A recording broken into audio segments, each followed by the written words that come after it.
تو میں جون صاحب سے بہت ہی ڈر کے ادب کے ساتھ بات کرتا تھا کہ جون صاحب کتاب لے آئیے. جون صاحب سے سلیم جعفری نے یہ کہا کہ یہ جو کہہ رہا ہے کتاب لانے کے لیے تو کتاب لے آئیں, جتنے اخراجات ہوں گے وہ میں ادا کروں گا.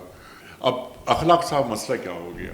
مسئلہ یہ ہوا کہ وہ جو جون صاحب کا مسودہ تھا وہ مٹی دھول میں اٹا ہوا.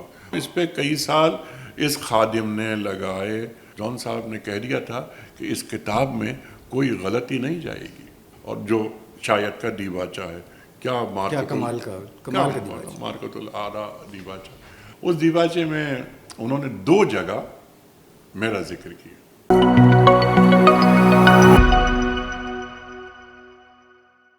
میں جس شخصیت کے بارے میں آج بات کر رہا ہوں, جن کو ہمہ جہت قرار دے رہا ہوں, وہ سچ مچ ہمہ جہت ایک ایسی رنگا رنگ شخصیت ہیں کہ ان کو دیکھ کر خوشی ہوتی ہے.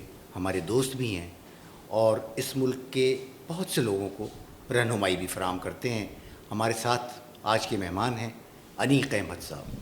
السلام علیکم. وعلیکم السلام اخلاق صاحب. اخلاق صاحب یہاں ایک بات میں ضرور, کیونکہ یہ ایک بے تکلف گفتگو ہے تو شاید یہ ضروری ہے یہ بات کہنی. اس دیباچے میں انہوں نے 2 جگہ میرا ذکر کیا. خیر اب بھی ہم کسی مقام پہ نہیں. اس وقت کیا حال ہوگا ہمارا؟ ہم تو بالکل بچے, اور یعنی اب یہ 24-25 سال 26 سال یعنی گزرتا گیا وقت, یہ عمر ہوگی ہماری. تو جون صاحب نے پہلی جگہ لکھا کہ کتاب میں کہ بات کرتے رہے ان کا شکریہ, اور یہ لکھا کہ اور انیق احمد حساب دوستاں در دل. اب انہوں نے ہمیں نیچے سے اٹھا کے بلندی پہ پہنچا دیا. ہم کہاں ان کے دوست, اور یہ حساب دوستاں در دل. میں تو حیران ہو گیا, میں نے کہا یہ جون صاحب نے کیا لکھ دیا. لیکن جون صاحب جانتے تھے کہ کس کا کیا مقام ہے. پھر دوسری جگہ اس کا جو انتخاب کرنا تھا, ایک حد تک وہ انتخاب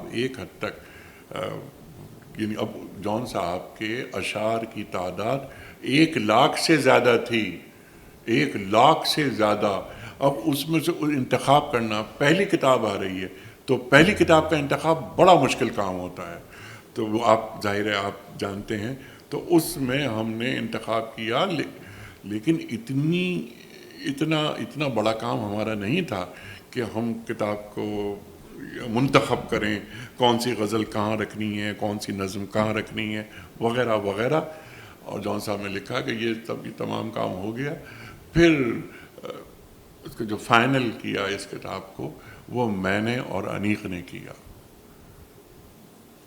میں نے کہا یہ دیکھیں کہ یہ میں کیا عرض کروں, میرے پاس تو الفاظ ہی نہیں ہیں. تو جون صاحب صرف یہ پذیرائی کرنا چاہتے تھے کہ یہ میرا دوست ہے, مجھ سے محبت کرتا ہے, اس نے سال ہا سال مجھے دیکھا اور اپنی زندگی مجھ پر لٹا دی.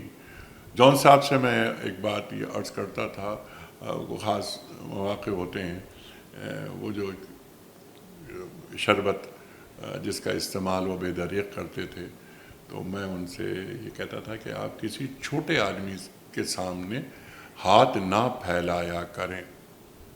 ہمارے حالات بھی اچھے نہیں تھے اتنے خاص, لیکن میں ان کی خدمت میں عرض کرتا تھا کہ آپ حکم فرما دیا کیجئے, انتظام کہیں نہ کہیں سے کوئی دوست وغیرہ وہ کر دے گا, لیکن کسی چھوٹے آدمی کے سامنے کبھی ہاتھ نہ پھیلائیے گا. تو انہیں معلوم ہوتا تھا کہ یہ دیکھیں, یعنی ان کا کوئی مسئلہ ہے تو اس مسئلے کو, اب وہ ان کا مسئلہ نہیں ہے, وہ ہمارا مسئلہ ہے یہ کہ جون صاحب یہ مسئلہ بس بتا دیجئے. منتقل کیا انہوں نے اپنا مسئلہ, اور انہیں 100% یقین تھا کہ اب یہ مسئلہ نہیں رہا, کیونکہ یہ اب انیق کے پاس چلا گیا ہے. تو تعلق کیا تعلق, میں بہت بول رہا ہوں, میں آخری بات سے میں عرض کرتا ہوں, پھر آپ گفتگو شروع کیجئے گا کہ 2002 میں جون صاحب کا انتقال ہوا. اور 2002 ہی میں میرے والد کا انتقال ہوا، تو میں 1 سال میں 2 مرتبہ یتیم ہوا۔ میں تو یعنی ایسے تابڑ توڑ مسائل کا سامنا رہا، میری سمجھ میں نہیں آیا کہ یہ کیا ہو گیا۔ اور شام ڈیلی، جیسے میں نے عرض کیا کہ ڈیلی ملاقات، شام ڈیلی گزارنی، اور وہ جان صاحب نہ ہو کوئی اور بھی ہوتا، اگر آپ کسی سے روز مل بڑا رہے ہیں مضبوط تعلق، تو پھر ایک عادت، وہ دوست آپ کی عادت ہو جاتا ہے۔ ہم روزانہ ساتھ، اور روزانہ نیا واقعہ نہیں بلکہ واقعات، بہت سارے قابل اشاعت ہیں، بہت سارے ناقابل اشاعت، بیشتر ناقابل اشاعت، اور بہت ایک رنگین زندگی۔ رنگین سے مراد ہر روز کوئی نہ کوئی چیز، کہیں جانا، کہیں آنا، کوئی معاملہ وغیرہ وغیرہ۔ تو وہ ایک واقعہ آپ کی اجازت سے میں سنا دیتا ہوں۔ وہ ایک آدھ مرتبہ مجھے کسی نے کہا کہ کسی اور نے اپنے نام سے یہ واقعہ پیش کیا ہے، تو میں نے کہا کہ یہ سن لیا پورا واقعہ۔ مجھے یہ یعنی انور مقصود، جو ظاہر ہے ہمارے ملک کا بہت بڑا نام ہے، انہوں نے مجھے سنایا یہ واقعہ۔ جب سنا لیا انہوں نے پورا واقعہ، میں نے کہا کہ حضرت کس نے آپ کو سنایا؟ تو انہوں نے ایک نام لیا۔ میں نے کہا حضور یہ واقعہ میرے ساتھ ہوا تھا۔ اچھا، وہ واقعہ کیا تھا؟ وہ واقعہ یہ تھا کہ ہم لوگ کہیں سے آ رہے تھے، پرانی بات ہے یہ، 90 وغیرہ کی بات ہوگی۔ تو کراچی میں اس وقت ایگل اسکواڈ ہوتی تھی، پولیس نا یہاں پر ایگل اسکواڈ، برے حالات تھے، روز لاشیں مل رہی ہیں وغیرہ وغیرہ۔ تو جان صاحب کے ساتھ ہم آ رہے تھے کہیں سے، اب وہ لمبا چوڑا قصہ ہے، میں اس کو چھوٹا کر دیتا ہوں۔ تو جان صاحب، اور رات کے کوئی 11:15 بج رہے تھے، میں ان سے کہہ رہا تھا، وہ کہیں مصروف تھے، تو یعنی شغل فرما رہے تھے، میں انہیں بار بار کہہ رہا ہوں اٹھیں اٹھیں اٹھیں۔ تو اب یہ 90 کا معاملہ ہے نا، تو 90 کا مطلب یہ ہے کہ نئی میری شادی ہوئی ہے، اور مجھے گھر پہنچنا ہے، اور مسائل ہیں، کراچی میں ہنگامے ہو رہے ہیں، بوریوں میں لاشیں مل رہی ہیں۔ اب جان صاحب لگے ہوئے، تو جب ہم اٹھے تو جان صاحب کا بہت برا حال تھا، ٹھیک ہے، بہت چلنا بھی ان کے لیے دوبر تھا۔ تو میں نے مشکل سے انہیں گاڑی میں ڈالا، اور اس کے بعد پھر ہم نکلے، ڈیفینس میں کہیں تھے، وہاں سے نکلتے ہوئے ہم یہ گورا قبرستان سے ہوتے ہوئے سندھی مسلم کی جو چورنگی ہے نا، اس زمانے میں تو یہ بڑی پر رونق ہوتی تھی، پان وان بڑے اچھے ملتے تھے یہاں، تو وہاں سنسان، پورا شہر سنسان۔ جب وہاں پہنچے تو بہت سارے پولیس والے اور بہت ساری ان کی جو وین ہوتی ہیں پولیس وین، وہ کھڑی ہوئی ہیں، انہوں نے سیٹی بہت زور سے بجائی۔ اب بڑا مسئلہ ہو گیا یار، میں نے کہا یا اللہ یا اللہ۔ اچھا، جان صاحب کی ایک عادت تھی، وہ عادت مجھے شدید ناپسندیدہ تھی میرے لیے۔ وہ یہ تھی کہ جو شربت بچ جاتا تھا وہ اس کو جیب میں رکھ لیتے تھے اٹھتے وقت۔ تو میں جان صاحب سے کہتا تھا، جان صاحب یہ برا لگتا ہے بہت، آپ کسی کے گھر مہمان بیٹھے ہوئے ہیں وغیرہ وغیرہ، یہ سب چیزیں۔ اچھا، یہ ہم ایک وفاقی وزیر اس زمانے کے، ان کے گھر سے آ رہے ہیں، تو جیب میں رکھی ہوئی ہے انہوں نے، اور ہم چلے، اور سندھی مسلم سوسائٹی کی اس چورنگے پر وہ سیٹی، اور اب سائڈ میں گاڑی لگانی پڑی۔ تو میں نے کہا، اور دسمبر کا مہینہ تھا، شدید سردی، میں نے کہا کیا کروں یار، یہ فوری فیصلہ کرنا چاہیے۔ تو میں نے جان صاحب سے کہا، جان صاحب آپ گاڑی سے باہر نہیں نکلیں گے، اور اپنے آپ سے ہی میں نے کہا کہ میں بھی نہیں نکلوں گا۔ تو میں نے ایک پلان بنایا، بہت اپنے آپ کو ہوشیار سمجھ کر، کہ اب میں کیا کروں گا۔ یہ سوزوکی مہران ہوتی ہے نا، جی جی جی، تو سوزوکی مہران تھی، اور وہ چھوٹی سی گاڑی، تو وہ پولیس والا، وہ ASI وغیرہ، وہ یعنی وہ آئے، اور انہوں نے آ کر وہ جان صاحب کی طرف، اس کھڑکی کی طرف گئے، اس دروازے کی طرف۔ تو میں نے شیشہ کھولا، اور میں نے اپنے حواس کو کمپوز کیا، اور میں نے بآواز بلند کہا، ان سے ملیے پاکستان کے ممتاز شاعر جان ایلیا، اب وہ تو جون صاحب نے دروازہ کھول کر باہر نکلے اور کہنے لگے کہ یہ جو تم نے وہ سنا ہے، خطہ لاہور تیرے جانثاروں کو سلام، وہ ہم نے لکھا ہے. اور باہر نکل کر ایک پاؤں پر کھڑے ہو کر انہوں نے رقص کرنا شروع کر دیا. اللہ. اچھا اب یہ پولیس والے دیکھ رہے ہیں، انہوں نے کہا بٹھایا گاڑی میں، جاؤ جاؤ جاؤ. اچھا اب میں ہنس بھی نہیں سکتا، میں تو جون صاحب کو جانتا ہوں، وہ تو نہیں جانتے نا. جون صاحب بیٹھے، اب سیدھا ہم آگے نکلے، آگے وہ سوسائٹی قبرستان، وہاں سے لیفٹ پر گاڑی موڑ کر میں نے بند کر دی گاڑی. میں نے کہا کہ یہاں کہ لیں کیا ہو گیا؟ میں نے کہا مجھے ہنسنے دیں. تو میں نے قہقہے لگائے، میں بہت ہنسا. میں نے کہا جون صاحب، میں نے کہا یار آج میں آپ کو مان گیا. جون صاحب کہنے لگے جانی تو اپنے بھائی کو احمق سمجھتا ہے. انہوں نے احمق کی جگہ کوئی اور لفظ استعمال کیا تھا. تو میں نے کہا یہ دیکھیں اس طرح کے اخلاق صاحب بہت سارے واقعات. لیکن میں وہی کام کر رہا ہوں جس کا میں شدید خلاف ہوں. جون صاحب محض واقعات کے مجموعے کا نام نہیں ہے. جون صاحب نے گفتگو کو شاعری بنا دیا. جون صاحب نے سہل ممتنع میں وہ بنیاد رکھی جو دوسری مثال ہمیں کم ہی ملتی ہے. میں تو یہ کہتا ہوں کہ ملتی ہی نہیں ہے. تو جون صاحب کو ایک شاعر، ایک نثار کے طور پر، فرنود ان کی کتاب ہے، ان کے انشائیے، وہ یقیناً آپ نے پڑھے ہوں گے. تو جون صاحب کہاں اسٹینڈ کرتے ہیں. تو عام طور پر جو بھی گفتگو ہوتی ہے ان کے بارے میں، اور پروگرامز ہوتے ہیں ان کی برسی کے پروگرام ہوتے ہیں، تو عام طور پر گفتگو بس یہی کہ انہوں نے یہ کہا، انہوں نے وہ کہا، یعنی ایک مسخرے کے طور پر انہیں پیش کیا جاتا ہے. کبھی ان کی کتابوں پہ گفتگو ہوئی؟ ان کا کنٹریبیوشن کیا ہے؟ جون صاحب اگر نہ ہوتے تو کس چیز کی کمی رہ جاتی؟ درست کہا. یہ آپ نے بالکل ٹھیک کہا کہ ان کو ایک ایسے مزاحیہ کردار کے طور پہ پورٹرے کیا جاتا ہے جس سے میرے خیال میں ان کی جو شاعرانہ عظمت ہے اس پہ حرف آتا ہے. یقیناً بہت تکلیف ہوتی ہے، اور یہ نہیں ہونا چاہیے. ایک بات اور ہوئی اخلاق صاحب آپ کی اجازت سے. میں عام طور پہ بات تو نہیں کرتا، میں نے ان کے انتقال کے بعد 2002 کے بعد بات نہیں کی، لیکن صرف ایک چھوٹا سا جملہ میں یہاں پیش کرنا چاہتا ہوں کہ جون صاحب کے ساتھ ایک اور سانحہ ہوا. وہ سانحہ یہ ہوا کہ جون صاحب کے انتقال کے بعد بہت سارے لوگوں نے جو کہ جون صاحب سے متعلق نہیں تھے ان سے خود کو منسوب کر لیا اور اپنی تاریخ خود رقم کرنے لگے. اچھا واقعات ایجاد کر لیے. اچھا جیسے میں نے عرض کیا نا کہ روزانہ میں آپ کے ساتھ روزانہ 22 سال رہوں تو مجھے معلوم ہے کہ کون آیا، کس سے ملے آپ، اخلاق احمد اور وغیرہ وغیرہ، کیا معاملات رہے. میں پہلے حیران ہوتا تھا ان واقعات کو سن کر، جو لوگ آ کے واقعات بیان کرتے ہیں جون صاحب کے ساتھ یہ، جون صاحب کے ساتھ وہ. اب میں انجوائے کرتا ہوں.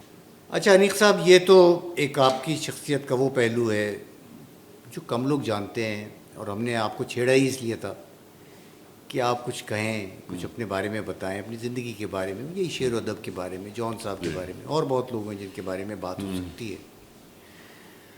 اب ہم واپس اس طرف آ جاتے ہیں جو آپ کا، جس کو کہتے ہیں حالیہ دائرہ ہے، جو آپ کی پہچان ہے. جی. ایک ایسے ہی خیال آتا ہے، آپ نے اتنے پروگرام کیے ہیں اور آپ کو کہاں کہاں مدعو کیا جاتا ہے، اور آپ بیرون ملک کتنے لیکچرز دینے جاتے ہیں الحمدللہ، اور آپ سے لوگ رہنمائی لیتے ہیں. ایسی ہی رہنمائی ہم اپنے دوستوں کے لیے آپ سے حاصل کرتے ہیں. یہ بتائیے کہ جو آج کی دنیا ہے، جو مصروف دنیا ہے، اور جس کو ماڈرن لائف کہتے ہیں، اس میں ایک مسلمان، ایک عام آدمی، دنیا کے کاموں میں مصروف آدمی، وہ ایک تو اللہ سے اپنا کنیکشن کیسے برقرار رکھ سکتا ہے، کیسے رکھنا چاہیے اسے، اور دوسری بات یہ کہ وہ اس جدید زندگی کو اور اسلامی طرز حیات کے تقاضوں کو کیسے اس میں توازن پیدا کرے. آپ نے کیونکہ دیکھا ہے بہت کچھ، تو کیا آپ اس کے بارے میں بتائیں ہمیں. اخلاق صاحب، بہترین سوال آپ کی طرف سے آیا. دیکھیے، ذہن انسانی جتنی بھی جدید ہو جائے، آپ نے لفظ جدید استعمال کیا، امامت قرآن کریم ہی کرتا رہے گا. درست. پہلی بات. اب یہاں سے میں بات شروع کرتا ہوں. دوسری بات، ذہن انسانی کی مختلف سطحیں ہیں. ہے کہ میری ایک سطح ہے، آپ کی ایک سطح ہے. بہت سے افراد ہیں سوسائٹی میں رہتے ہیں جو ہم سے کمتر ہوتے ہیں، ذہنی سطح کم ذہنی سطح رکھتے ہیں. ہم سے سینئرز ہوتے ہیں، انٹلیکچولی ان کی جو گروتھ ہوتی ہے بہت زیادہ ہوتی ہے. قرآن یا دین ہر شخص سے مخاطبت کرتا ہے. دوسری بات یہ ہے اس کی ذہنی سطح کے مطابق.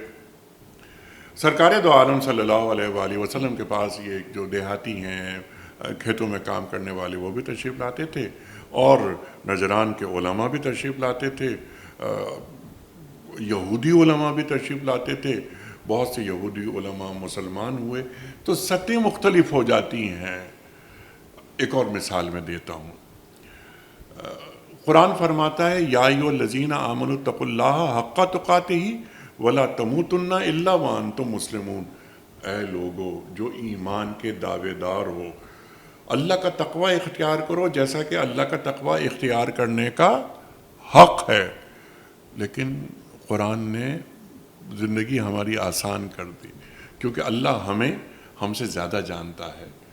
الا یعلم من خلق، کیا اللہ ہی نہیں جانے گا جس نے پیدا کیا ہے؟ تو زندگی آسان اللہ نے یوں فرمائی کہ فاتقوا اللہ مستطعتم. اللہ کا تقوی اتنا تو اختیار کرو جتنی تم میں استطاعت ہے. الدین یسر، حضور فرماتے ہیں صلی اللہ علیہ وآلہ وسلم، دین میں آسانیاں ہیں. اللہ قرآن میں فرماتا ہے یرید اللہ بکم اليسر، اللہ کا ارادہ ہے کہ تمہارے لیے آسانیاں فراہم کرتا رہے. آپ کے سوال سے اس کو جوڑتے ہیں. 1400 سال پہلے کا زمانہ نہیں ہے جب نجمن قرآن نازل ہو رہا ہے. 22.5 برس میں ذہن انسانی کا ارتقاء ہو رہا ہے. دین فنڈامنٹلز دیتا ہے. اس عہد کا آدمی جس عہد میں قرآن پڑھا جا رہا ہے، ان فنڈامنٹلز کی روشنی میں سسٹم بنا دیتا ہے. سسٹم میں بنانے میں عہد کا لمس شامل ہو. دین پرانا نہیں ہوتا. اقبال کے 2 جملے میں عرض کرتا ہوں آپ کی خدمت میں. اقبال نے فرمایا کہ سرکار دو عالم صلی اللہ علیہ وآلہ وسلم کی آمد عہد قدیم کا خاتمہ اور عہد جدید کا آغاز ہے. اس میں بھی آپ کی بات کا کہ جدید دور کا ایک آدمی ہے، وہ کیسے دین سے قریب ہو. جدید دور کا آدمی ہو یا قدیم دور کا آدمی ہو، 2025 میں ہم یہ پروگرام کر رہے ہیں. 2125 میں بھی قرآن امامت کرتا رہے گا. اخلاق احمد بھی نہیں ہوں گے، انیق احمد بھی نہیں ہوں گے، قرآن ہوگا. اور قرآن اپنے آپ کو اس عہد سے جوڑ دے گا. دین کا جو پریزنٹر ہے بس اسے کمزور نہیں ہونا چاہیے. اچھا، یعنی ایک کہیں ایسا تو نہیں کہ ایک بہت بڑا دین بہت چھوٹے لوگوں کے ہاتھوں میں آ گیا ہو. آپ میری بات سمجھ رہے ہیں نا؟ یہ تو یہ معاملہ، یعنی دین کی اب بنیاد توحید رسالت قیامت. اب توحید رسالت قیامت ہم سب مانتے ہیں، یعنی اللہ کو مانتے ہیں، سرکار دو عالم صلی اللہ علیہ وآلہ وسلم پر اور آپ کی ختم نبوت پر ایمان رکھتے ہیں ہم. قیامت ایک دن ہم اٹھائے جائیں گے. علم سے لے کے والناس تک اللہ تعالیٰ فرما رہا ہے، ہمیں بتا رہا ہے. لیکن یہ جو دروازے پہ چوکیدار کھڑا ہے وہ بھی قرآن پڑھ رہا ہے، وہ بھی دین جانتا ہے. اس کی سطح مختلف ہوتی ہے. جدید آدمی کا ایک مسئلہ یہ ہے، جدید آدمی کہہ کے ہم ذرا سا محدود کر دیتے ہیں، یا یوں سمجھ لیں کہ آج کے آدمی کا مسئلہ یہ ہے کہ اس کے پاس قرآن کو پڑھنے اور سمجھنے کا وقت نہیں ہے، ٹائم نہیں ہے، اس کے پاس فرصت نہیں ہے کہ وہ جانے کہ یہ کیا ہے۔ اللہ کے رسول صلی اللہ علیہ وآلہ وسلم کا ارشاد ہے کہ کوئی نماز سورہ فاتحہ کے بغیر ہو ہی نہیں سکتی۔ ہم سب نمازیں پڑھتے ہیں، کبھی ہم نے سورہ فاتحہ پہ غور کیا؟ یہ صرف 7 آیات ہیں، یہ 7 آیات، ان پہ غور کرنا، حضرت علی فرماتے ہیں کرم اللہ وجہہ کہ اس عبادت میں کوئی بھلائی نہیں جس میں غور و خوض نہ ہو۔ تو وہ جو ایک غور و خوض ہے نا، وہ کیا ہوتا ہے؟ الحمدللہ رب العالمین، اس کے کیا معنی ہے؟ تمام تعریفیں اللہ کے لیے ہیں جو عالموں کا رب ہے۔ ہم نے کہا ہم پڑھتے چلے آ رہے ہیں، آدم علیہ السلام سے لے کر مسیح علیہ السلام تک ہر نبی نے اللہ تعالیٰ کی حمد کی نا، تو سرکار دو عالم صلی اللہ علیہ وآلہ وسلم پر یہ آیت اتر رہی ہے، الحمدللہ رب العالمین۔ اخلاق صاحب، اللہ تعالیٰ کی وہ کون سی حمد تھی جو ابھی نہیں ہوئی تھی، جس کے لیے سرکار دو عالم صلی اللہ علیہ وآلہ وسلم کو مبعوث کیا گیا۔ مسیح علیہ السلام تک بات چلتی ہوئی آ رہی ہے نا، مسیح علیہ السلام رسول، پیغمبر، اللہ اکبر، یعنی آپ وہ متی ہو، مرقس ہو، لوقا ہو، یوحنا ہو، اناجیل پڑھتے چلے جائیں، توحید، اللہ سے محبت وغیرہ سب چیزیں، لیکن فیہا کتب قیمہ، یہ قرآن میں تمام کتابوں کا خلاصہ موجود ہے۔ تو یہ کیا ہے قرآن؟ قرآن ہے کیا؟ بس افلا یتدبرون القرآن ام علی قلوب اقفالها، یعنی اللہ یہ تم قرآن پہ غور کیوں نہیں کرتے؟ کیا تمہارے دلوں پر تالے لگے ہوئے ہیں؟ یہ اللہ قرآن میں فرما رہا ہے۔ ایک چیز ایک چیز جو آپ کی بات آپ نے فرمائی نا، ہم ایک چیز کو جانتے نہیں ہیں اور اس پر بات کرنی شروع کر دیتے ہیں، یہ تو قرآن ہے، قرآن تو اللہ اکبر، اللہ اکبر، قرآن تو ایک سمندر ہے نا۔ اب کسی بھی چیز پر، کیا میں آئین پاکستان پر بات کر سکتا ہوں؟ اگر میں آئین پاکستان نہیں جانتا، میں نے پڑھا نہیں، میں خاموش رہوں گا، آپ خاموش رہیں گے کہ نہیں یار مجھے بات نہیں کرنی چاہیے۔ تو قرآن کریم پر بات کرتے ہوئے نا، اب دیکھیے آخری بات، اس سلسلے میں گفتگو آپ سے ہوتی رہے گی۔ وَلَقَدْ يَسَّرْنَا الْقُرْآنَ لِلذِّكْرِ فَهَلْ مِن مُدَّكِرٍ، سورہ قمر میں اللہ تعالیٰ اس آیت کو دہراتا ہے۔ ہم نے قرآن کریم کو آسان کر دیا نا، ہے کوئی جو نصیحت حاصل کرے؟ اللہ دہرا رہا ہے، قرآن بہت آسان ہے نا۔ اب قرآن کے جو مشکل مقامات ہیں ان کے بارے میں اللہ کیا فرما رہا ہے؟ فَاسْأَلُوا أَهْلَ الذِّكْرِ إِن كُنتُمْ لَا تَعْلَمُونَ، سوال کرو اہل ذکر سے اگر تم نہیں جانتے۔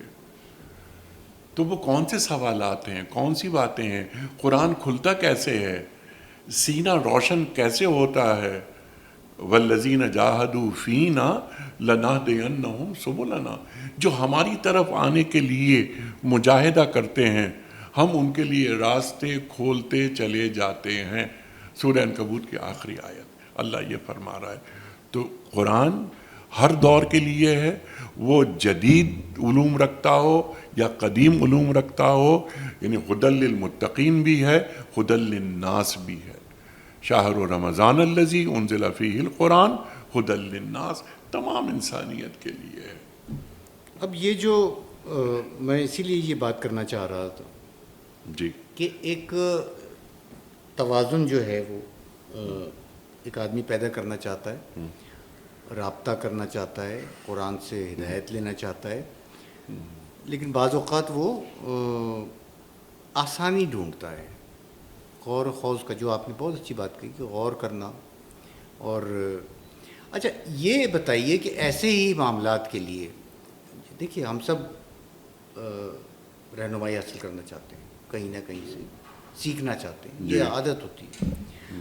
آپ کو جو اسلامی اسکالرز ہیں، چاہے وہ یعنی کلاسیکل ہوں یا ماڈرن ہوں، ان میں سے کون وہ اسکالرز ہیں جو آپ کے دل کو لگتے ہیں کہ یہ جو ہے یہ ان کے ذریعے جو پیغام مجھے ملا یا جو سبق ملا وہ زیادہ پرتاثیر ہے آپ کے لیے؟ اس میں دیکھیے سب سے پہلے اور سب سے بڑا نام میرے لیے سید ابوالعلا مودودی ہیں. میں نے انہیں پڑھا، ان کی بہت ساری کتابیں پڑھی، تفسیر، اب تفسیر قرآن بھی ہے، تفسیر احادیث بھی ہے. مودودی صاحب کی کئی جلدوں میں ہیں، آپ جانتے ہی ہیں. تو میری رہنمائی قدم قدم پر سید ابوالعلا مودودی رحمۃ اللہ علیہ نے کی اور کر رہے ہیں. ایک اور بات میں یہاں یہ عرض کروں کہ میرا خیال ہے کہ کوئی 44 سال تو پکے ہو گئے، 45واں سال بھی شروع ہو گیا. کوئی ایک دن بھی ایسا نہیں گزرا جس دن میں نے تفسیر نہ پڑھی ہو مودودی صاحب کی. تو مودودی صاحب نے بڑا نام ہے. پھر آج کے جو مسائل ہوتے ہیں، نئے نئے مسائل آ رہے ہیں. اب یہ بینکنگ ہے، فائنینشیل پرابلمز ہیں، انٹرسٹ کے مسائل ہیں، گڈ گورننس ہے، کلائمیٹ چینج ہے. اب یہ انٹرنیشنلی بڑے بڑے مسائل ہوتے ہیں. عام طور پر جو ہماری کلرجی ہے، مذہبی قیادتیں، وہ اس جانب توجہ بھی نہیں دیتی. اب گڈ گورننس، دین مکمل ہے نا، تو ایسا ممکن نہیں کہ گڈ گورننس پر، کلائمیٹ چینج پر، آج کے جو فیملی لاز پر، یعنی آج کے آئلی مسائل، آج کے سماجی مسائل، آج کے اخلاقی مسائل، آج کے معاشی مسائل، ان پر قرآن بات نہ کر رہا ہو. ایسا ہو ہی نہیں سکتا. اگر میں بات نہیں کر رہا، اس کا مطلب یہ ہے کہ میں دین کا اچھا پریزنٹر نہیں ہوں. آپ کا سوال پہلے مکمل کر لوں میں کہ ایک تو سید ابوالعلا مودودی، جن سے مجھے چیزیں ملتی رہتی ہیں، میرے مسائل کا حل مجھے ملتا رہتا ہے. آج کے جو علماء ہیں خاص طور پر، جن سے میں مستقل رابطے میں رہتا ہوں، ڈسکشنز میری رہتی ہیں، اس میں ایک نام میں بھول گیا. ان کا نام بھی ان کی شخصیت بھی میری زندگی میں بہت اہم رول پلے کرتی ہے. ان کا نام ہے احمد جاوید. تو احمد جاوید صاحب کے ساتھ میں 1997 سے گفتگو کر رہا ہوں، اور ہم نے بہت ڈسکشنز کی ہیں، اور میں نے بہت سیکھا ہے دین کے حوالے سے. اچھا، ان کا ایک ادبی حوالہ بھی ہے. جی. تو کوئی میر کا شعر ہے جو کھل نہیں رہا، غالب کا شعر ہے، وغیرہ وغیرہ، اور بہت سارے، یعنی میں مثال دے رہا ہوں. تو احمد جاوید صاحب، تو آج کے جو مسائل ہیں، آج کے زندہ مسائل، نو آمدہ مسائل، جب میں نے احمد جاوید صاحب کے سامنے رکھے تو ان کی طرف سے مجھے ایک سکون ملا، ذہنی آسودگی ملی کہ یہ انہوں نے مجھے لاجواب نہیں کیا، مجھے قائل کیا ہے. ایک اور مسئلہ بھی ہے، اس جملے کے ذیل میں مجھے بیان کرنا پڑے گا یہاں. ہماری یوتھ خاص طور پر وہ سوالات اٹھاتی ہے دین کے حوالے سے. بہت سارے مسائل کا حل انہیں نہیں مل پاتا. وہ سوالات رکھتے ہیں تو انہیں معرب اور مفرس گفتگو کے ذریعے چپ کرا دیا جاتا ہے. چپ نہیں کرائیں، انہیں لاجواب نہیں کریں، انہیں قائل کریں. یہ یوتھ ہماری، یہ کہیں ایسا نہ ہو کہ ایتھیزم کی طرف چلی جائے. اور اس کے امکانات رفتہ رفتہ بڑھتے چلے جا رہے ہیں. جو پاکستان کے بڑے تعلیمی ادارے ہیں، ان کے پاس ہم جاتے ہیں، کیونکہ ہم ذرا چہرے بشرے سے یا اپنے انداز سے ہم مولوی نہیں لگتے، تو یہ بچے سوالات کرتے ہیں. انہیں معلوم ہوتا ہے یہ بچے، آج کا جو 20-22 برس کا لڑکا یا لڑکی، یہ بہت آگے ہے، اسے معلوم ہے کون سا سوال کہاں رکھنا چاہیے.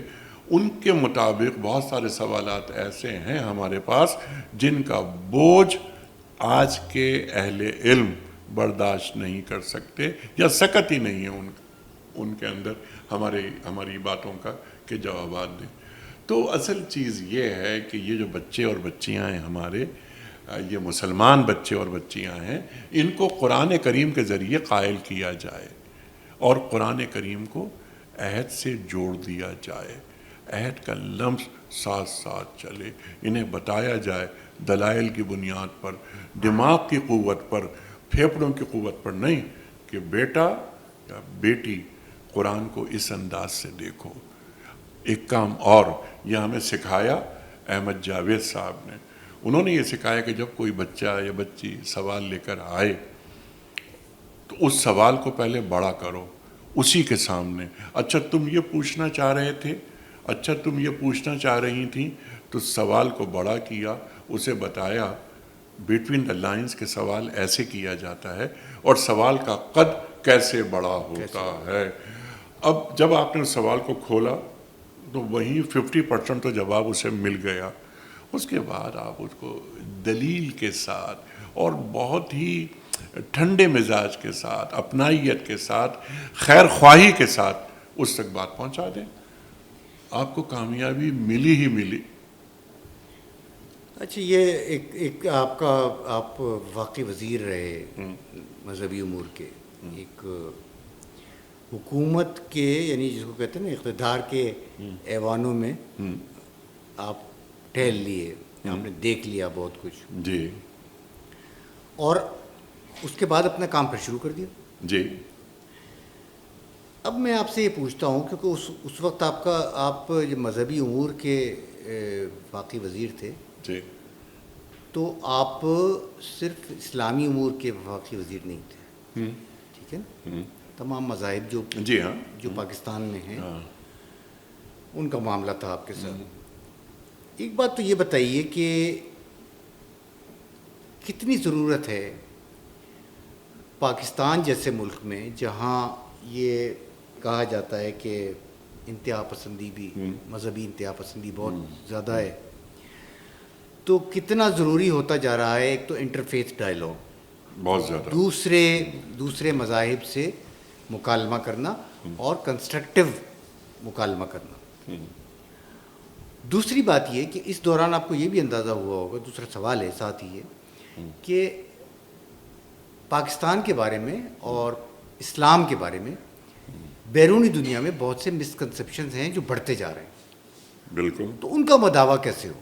جی, دو سوالات ہیں الگ الگ. پہلی بات ہے کہ انٹرفیتھ ہارمنی, جو ہماری وزارت ہے نا, صرف مذہبی امور ہی نہیں بلکہ انٹرفیتھ ہارمنی کے حوالے سے بھی تھی, اور یعنی آج بھی جو بھی وزیر ہیں وہ دونوں شعبوں کو کور کرتے ہیں.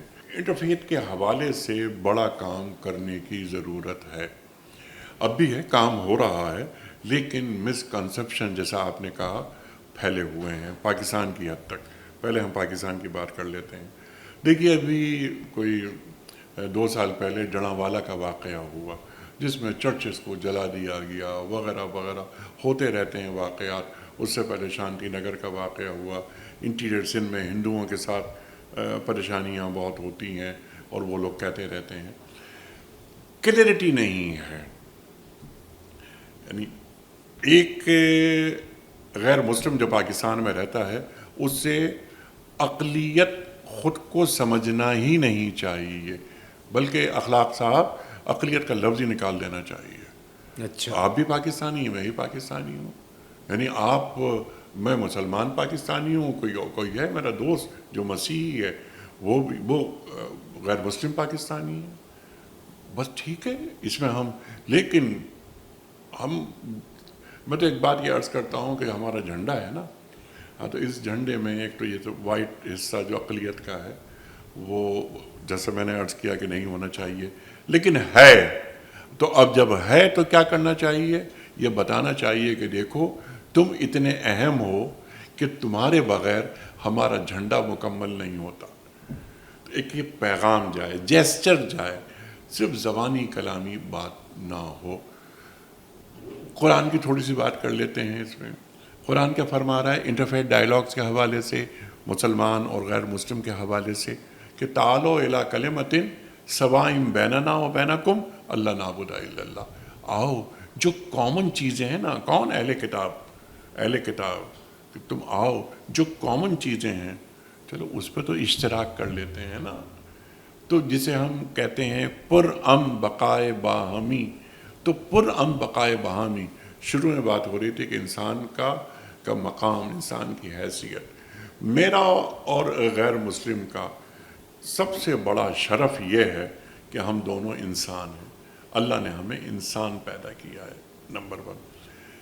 تیسری بات، minimum common agenda interfaith dialogues کے لیے ہونا چاہیے نا، کہ یار ہماری اور آپ کی یہ بات ہو رہی ہے یہاں، تو اگر ہمارے پاس انٹرفیتھ ڈائلاگس ہو رہے ہیں تو کوئی ایک فریکوینسی ہوگی نا، ہم کن پوائنٹس پہ بات کریں گے؟ Point number 1، point 2، point 3، point 4۔ Pakistan میں ایک بہت بڑی شخصیت رہتی ہیں، کارڈینل ہیں، جوزف کوٹس ان کا نام ہے، بہت پڑھے لکھے موجودہ کارڈینل۔ پاکستان کی تاریخ میں 2 ہی کارڈینل آئے ہیں پاکستان کی تاریخ میں، موجودہ کارڈینل کراچی میں رہتے ہیں۔ اچھا، جوزف کوٹس، لوگ واقف ہی نہیں ہیں ان سے۔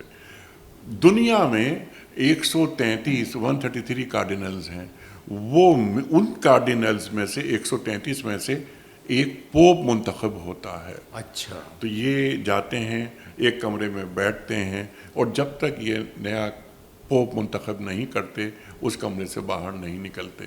یہ ان کا، کیونکہ وہ کارڈینل جوزف کوٹس میرے دوست ہیں، ہم انٹرفیتھ پر بہت کام کرتے رہتے ہیں، تو انہوں نے یہ باتیں مجھے بتائی ہیں۔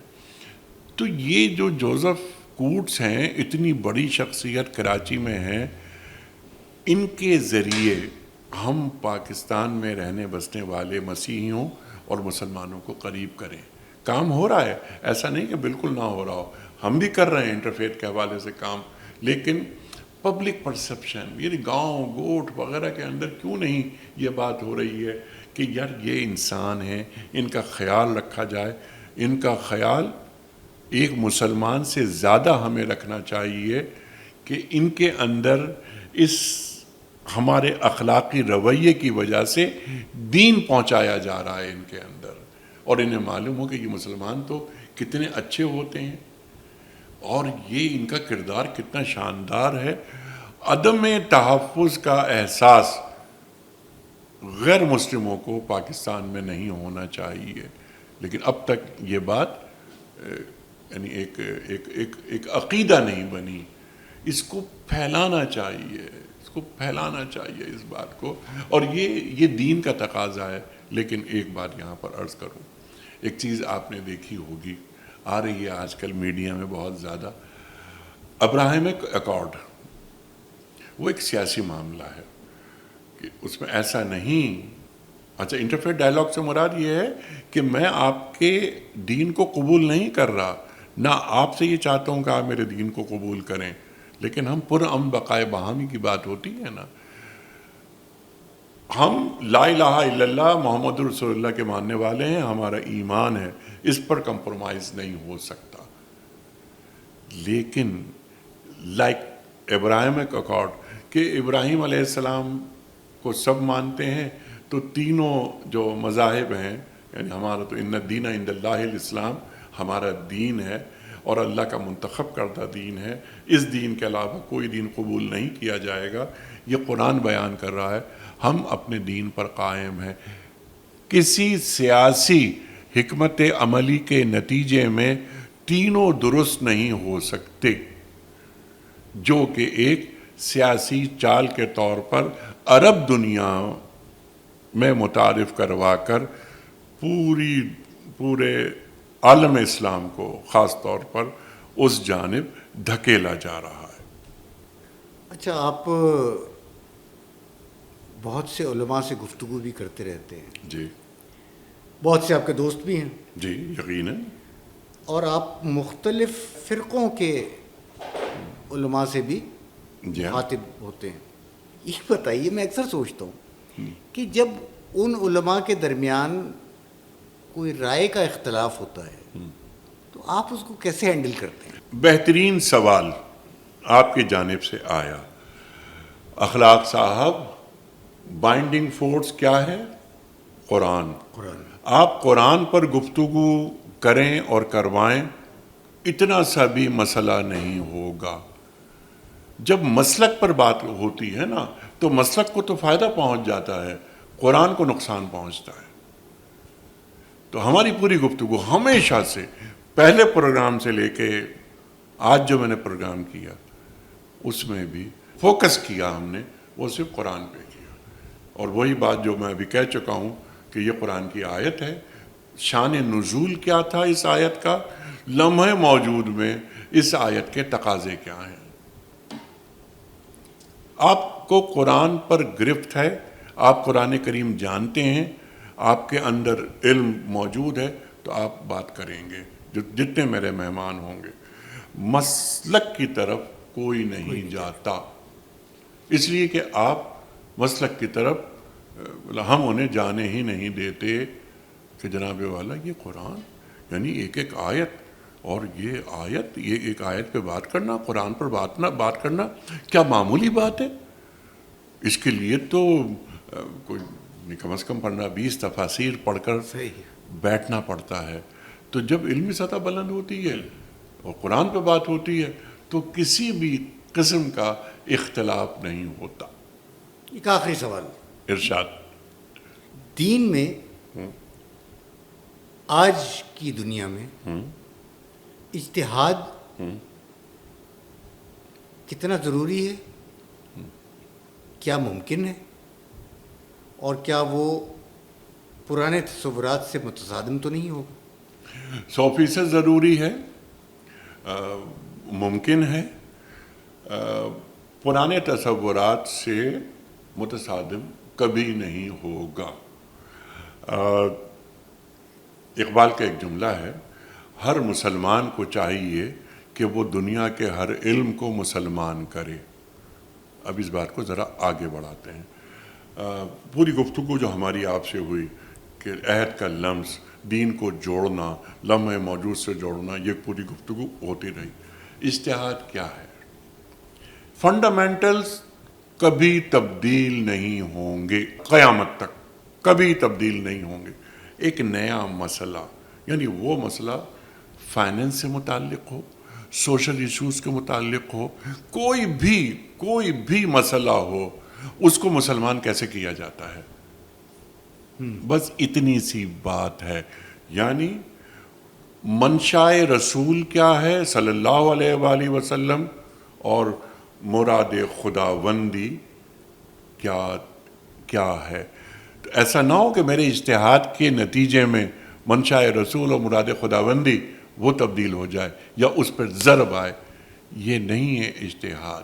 اور اجتہاد یعنی مجتہد کون ہوگا، یعنی اس کوالیفائی کون کر رہا ہوگا، اس کے کچھ اصول ہیں. لیکن جو موٹی بات ہے، اس کی جو فلسفی ہے، وہ میں نے آپ کے سامنے بیان کر دی. فنڈامنٹل چینج نہیں ہوں گے، کبھی نہیں ہوں گے. نئی چیز سامنے آ گئی، آپ اس کو بہت غور سے دیکھیں گے. اب نئی باتیں کتنی ساری، دنیا بدل گئی ہے. آج کی دنیا وہ تھوڑی ہے. آج بہت بڑا مسئلہ اس وقت ہے پاکستان میں بھی اور پورے عالم اسلام میں، انٹرسٹ فری بینکنگ بہت بڑا مسئلہ. اب 5 سال میں انٹرسٹ فری بینکنگ نافذ ہونی ہے اس مملکت میں، اور آئین پاکستان بھی یہ کہتا ہے کہ انٹرسٹ کو نکالنا ہے پاکستان سے. قرآن کیا فرما رہا ہے؟ فَإِن لَمْ تَفْعَلُوا فَأَذَنُوا بِحَرْبٍ مِّنَ اللَّهِ وَرَسُولِهِ. دیکھو تم اب بھی باز نہیں آئے تو اللہ اور اللہ کے رسول صلی اللہ علیہ وآلہ وسلم سے جنگ کے لیے تیار ہو جاؤ. تو سود کو تو نکلنا ہے نا، کیونکہ سود کی جو لعنت ہے جس ریاست پر پڑ رہی ہو، کیا وہ ریاست پنپ سکتی ہے، آگے بڑھ سکتی ہے، اللہ کی رحمتوں کی مستحق ہو سکتی ہے؟ نہیں ہو سکتی. اب نئی چیزیں سامنے آتی ہیں کہ یہ انٹرسٹ وہ انٹرسٹ تو نہیں کہ جو 1400 سال پہلے کا انٹرسٹ تھا، یہ وہ سود وہ نہیں ہے، وغیرہ وغیرہ.